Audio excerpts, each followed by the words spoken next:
इसलिए आवश्यक है कि राम मंदिर बन के जानते क्या संदेश देगा।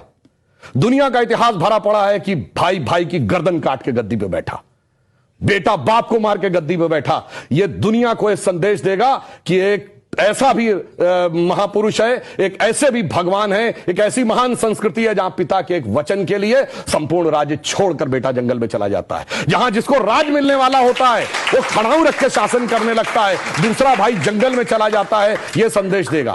और दूसरा संदेश जानते क्या देगा?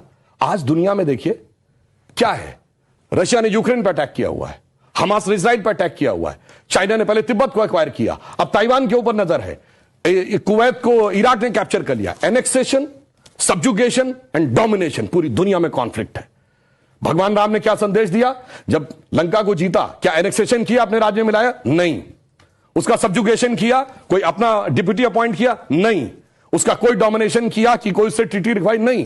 कहा भाई अपने अपने धर्म का पालन करो, बस हम इतने ही में करते हैं। तो पूरी दुनिया को जियो पॉलिटिकल संदेश अगर कोई देगा तो वो ये देंगे। और मैं एक बात और कहना चाहता हूं, जो आपने कहा राम शब्द का अर्थ जानते क्या है?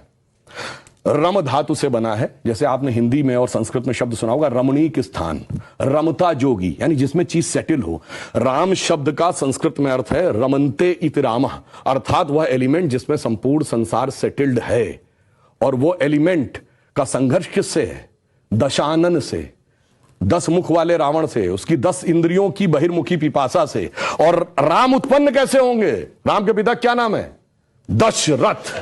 तो 10 इंद्रियों को रथेंगे तब भगवान, तब डिवाइन एलिमेंट आपके अंदर उत्पन्न होगा। Extrovert tendency of all the 10 senses को डिस्ट्रॉय करेगा और धर्म स्थापित होगा। जब ये कहने लगते हैं ये राम वो राम, तो मुझे जानते क्या नजर आता है? वही बच्चों को एलिमेंट्री पढ़ाया जाता है 1 2 3, फिर आगे जाके वो फ्यूचर में एमएससी मैथमेटिक्स भी करता है, बैलिस्टिक इक्वेशन भी बताता है। पर ये कहेंगे नहीं वो बैलिस्टिक इक्वेशन है तो फिर तो 1 2 नहीं पढ़ाना चाहिए, क्योंकि वो तो अलग है। मैं पहले भी उदाहरण दे चुका हूं।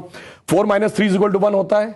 आप सब ने जब क्लास 2nd 3rd में एडिशन सब्ट्रैक्शन सीखा, अगर आप 3 - 4 करते टीचर डांट देती थी, बेवकूफ ये नहीं पता 3 - 4 नहीं हो सकता। पर 3 - 4 होता है -1। ये बताएंगे -1 का स्क्वायर रूट होता आई, जो सारी बैलिस्टिक इक्वेशंस का मेन अंग।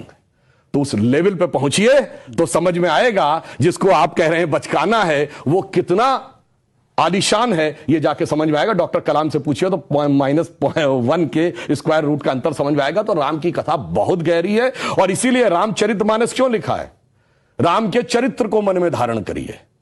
रावण हर चीज में राम से बड़ा था जब राम लीला कर रहे थे। वैसे तो वो ईश्वर है, हर चीज में बड़ा, पैसे में बड़ा, उनके बाद सोने की लंका, उसके बाद रावण रथी विरत रघुवीरा। अगर देखा जाए पावर में उनसे ज्यादा बड़ा, 10 आदमियों की ताकत उसको, उनसे बड़ा पंडित मुस्सा जोधा और ना कोई दूजा है, अपने शीशों को काट काट शंकर को मैंने पूजा है। वो कहता इतने बड़े पुजारी तो राम भी नहीं थे। फिर किस कारण से वो हार गया?